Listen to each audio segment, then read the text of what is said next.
Hello guys, welcome back to my channel. তোমরা সবাই কেমন আছো? আশা করছি ভীষণ ভালো আছো, আর আমিও কিন্তু বেশ ভালো আছি।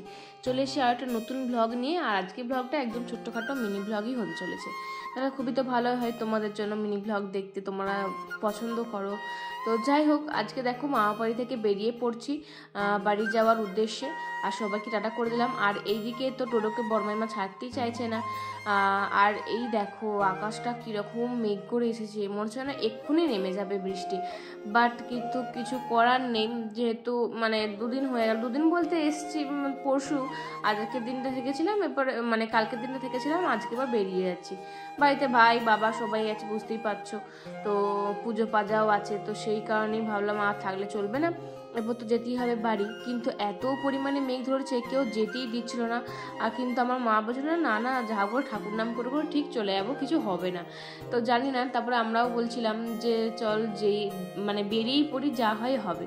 আসলে ডোডো ছিল না, সেই কারণে, না হলে তো আমরা তাহলে কোনো ব্যাপার থাকতো না, কিন্তু ডোডোর জন্যই একটুখানি প্রবলেম হচ্ছিল। মা বললো যে না কিছু হবে না, চল ঠিক ঠাকুর ডেকে ডেকে চলে যাবো। তার ডোডোকে দেখো বউটার মতন করে সাজিয়ে দিয়েছে, মাথায় ঘোমটা টোমটা পরে সব কিছু বেঁধে পড়ে দিয়ে দিয়েছে। আর মাইমারা বারবার বলছে যে যদি কিছু হয় তাহলে রাস্তায় দাঁড়াবি, একদম যাবি না। এদিকে দিদার তো ভীষণ মন খারাপ, দিদাকে দেখি বুঝতে পারছো কতটা মানে মনটা খারাপ, শুধু কেঁদে যাচ্ছে, মানে শুধু বলছে আসবি আসবি, ফোন করবি, ভিডিও কল করবি, এই করবি সেই করবি। দিদাকে আসতে বলছি, নিয়ে আসতাম, কিন্তু দিদা কিছুতেই আসবে না, বলছে না শরীর ভালো নেই, যাবো না, পরে যাবো ঠিক একদিন। তো এই করে করি সবাইকে টাটা করে, দাদু দিদা মামিদের মামাদের মাসি কাল সকালে বাড়ি যাবে, তো সবাইকে টাটা করে আমরা কিন্তু বেরিয়ে পড়লাম। আর রাস্তাতেও সবার সাথে দেখা হয়ে আসছে, আর সবাই বলছে যে একদম যাস না, এক্ষুনি বৃষ্টি নামবে, একদম যাস না, ঘর ঢুকে পড়। কিন্তু আমরা কথা কারোরই শুনিনি, সেজন্য ভীষণ খারাপ লাগছিল যে কারোর কথা শুনলাম না। যদি রাস্তায় এরকম একটা ঝড়ে পড়ে যায় তখন যে কি হবে তার নেই ঠিক। তো ঠাকুর সত্যি বলছি, মানে তখন মনে হচ্ছিল যে না বৃষ্টি নেমেই যাবে, এতটা কালো মেঘ করেছিল আর এতটা ঝড় উঠে গেছিলো। তো তারপরে তো সত্যি আর বৃষ্টি ফিষ্টি কিছু হয়নি, বেশ সুন্দর করে আমরা কিন্তু হাওয়া খেতে খেতে চলে এসেছি, হেভি মজা হচ্ছিল। কিন্তু এই টোটোতে আস্তে আস্তে তো জানোই, একটু যে স্মুথলি ভিডিও করবো তা তো হবে না, এই ঢপের এই দোল দোল দোল দোল ঠোকর খেতে খেতে আসতে হয়, তার উপর আবার রাস্তা অসম্ভব বাজে, তো সেই কারণে আরোই। তো এইখানে টোটোতে আস্তে আস্তে কাঁচটাতে আমার এত ওই রড মতো ঢুকে গেছিলো যে আমার জীবনটা প্রায় বেরিয়ে গেছিলো। মানে দুদিন আমি হাতটা নাড়াতে পারিনি, একদম কালচিটে পড়ে গেছিলো, যাচ্ছে তাই অবস্থা হয়ে গেছিলো হাতটা, ওই কাঁচের কাজটা। তো যাই হোক, তোমার সাথে আজকে কিছু কথা আমি শেয়ার করবো, চলো। তো অনেকেই অনেক কিছু বলে, আমরা অতটা গায়ে মাখি না, আবার যেগুলো খারাপ লাগে সেগুলো তখন মনে হয় যে না কিছু বলে হয়তো মনটাকে শান্তি দিতে পারবো বা কিছু। তো অনেকেই তো আমার ভিডিও দেখে, অনেকেই বলবো না, প্রায় সবাই দেখে আমার ভিডিও, মানে আমাদের আত্মীয় স্বজন থেকে শুরু করে পাড়া প্রতিবেশী, এমনকি দিদিদের শ্বশুর বাড়ির সাইডে ওখানে যতজন চেনে জানে আমাদের এইখানকার এলাকার সবাই মোটামুটি দেখে, তো সবাই চেনে জানে, সেটা তো খুবই ভালো কথা। আর আমার কাজ হচ্ছে আমার ডেলি লাইফস্টাইল শেয়ার করা, আমি ডেলি লাইফ ব্লগিং করি।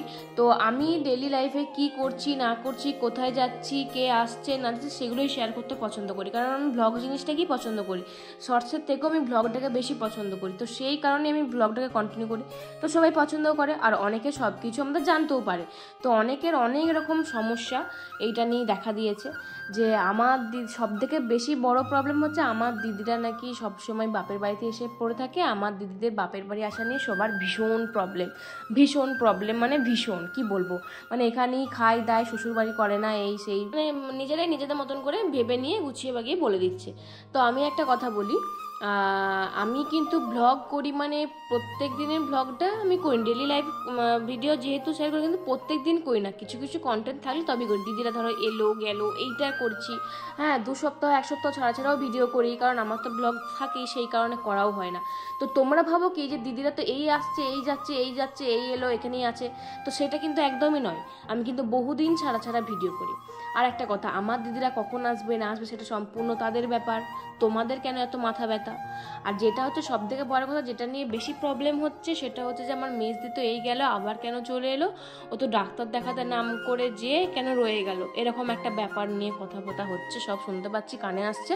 তো তোমাদেরকে একটা কথা বলছি, যারা লুকিয়ে লুকিয়ে দেখছো অথচ কিছু বলো না, কমেন্ট করো না, যাই হোক তাদের উদ্দেশ্যে বলছি, কারা বলেছো কারা কি করেছো তাদেরকে নিশ্চয়ই বুঝতে পারছো কাদেরকে বলছি। তো আমার দিদি সত্যি সত্যি ডাক্তার দেখাতে আসার জন্যই এসেছিলো, ডাক্তার দেখাতে যায় বলে এসেছিলো, কারণ রোজের শরীরটা তো ভীষণ খারাপ ছিল। কিন্তু আমার মা বলল কি যে দাঁড়া না, 2 দিন থাক, 2 দিন থেকে কি হয় দেখি, ডাক্তারটা না দেখিয়ে দেখ না কি হয়। কারণ আমরা সত্যি সত্যি ভালো করে জানতাম এটা তো ডাক্তার দেখানোর কোনো প্রয়োজন নেই, কারণ এটা হয়েছিল একটা তাকতুকের ব্যাপার। বুঝতে পারছো তাকতুক কাকে বলে? আমাদেরকে তো তাকতুক করা শেষ নেই, এমনকি একটা বাচ্চাকে পর্যন্ত তাকতুক করতে ছাড়ে না। তাহলে সেখানে যে সে কি করে থাকবে?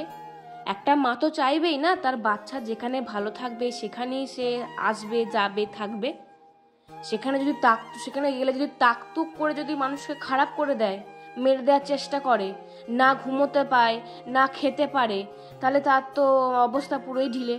তার তো মা তো কান্নাকাটি করবি, সে তো ওখানে থাকতে পারবে না, তাই না? তার একার পক্ষে এগুলো দেখাশোনা করা সম্ভব নয় আমার মাকে ছাড়া। আমার মা ছাড়া এগুলো কেউ করতে পারে না। আমার মা ভীষণ এক্সপার্ট, এগুলো সবাই জানে, কারণ আমার মা আমাদের 4 জনকে মানুষ করেছে, এমনকি তারপরে সানাকে মানুষ করছে, এখন ডোডোকে।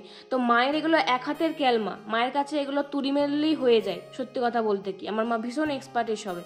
তো আমার মায়ের কাছে যারা কমফোর্টেবল থাকবে তারা সেখানেই থাকবে। আর সত্যি কথা বলতে কি, তোমরা কারা কারা প্রেগনেন্সির সময় বা প্রেগনেন্সির পরে বাপের বাড়িতে থাকো না বলো তো? প্রত্যেকটা মেয়ে তো তার প্রেগনেন্সির সময়, প্রেগনেন্টের পরে তো বাপের বাড়িতেই থাকে না। বাপের বাড়িতে তো সব থেকে কমফোর্টেবল হয় মেয়েরা। শ্বশুর বাড়িতে গিয়ে কি হয় বা অন্যের বাড়িতে গিয়ে কি হয়, হতে পারে না, কখনোই হতে পারে না, সেটা যতই ভালো হোক না কেন। তো বাপের বাড়িতেই থাকে। তো এইটাকে নিয়ে সমালোচনা করার, হিংসা করার তো কোনো দরকার নেই। তোমরা এত হিংসা করো কেন? হিংসা করো না, ভালোবাসো, দেখবে সবাই তোমাদের কাছে থাকছে, ভালোবাসছে, সব কিছুই হচ্ছে। আগে নিজেরা ভালো হও, তারপরে অন্যকে বিচার করবে। তো এই করে করে তো আমার বড়দিদি বাপের বাড়ি আসাই তুলে দিয়েছে, আসেই না। সবাই নাকি বলো শ্বশুর ঘর করে না, এই সেই। তো প্লিজ এগুলো বলা বন্ধ করো। তো যাই হোক, এগুলো আমি কখনোই বলতাম না, কারণ এগুলো তো বলা ঠিক না, কিন্তু তোমরা অতিরিক্ত করছো। তো তার জন্যই তোমাদেরকে জানি না, তোমরা যেমন এরকম করে শোনাচ্ছ, আমরাও তেমন এই ফোনের মাধ্যমে শুনিয়ে দিলাম, শুনে নিও আর একটু শান্ত হয়েও।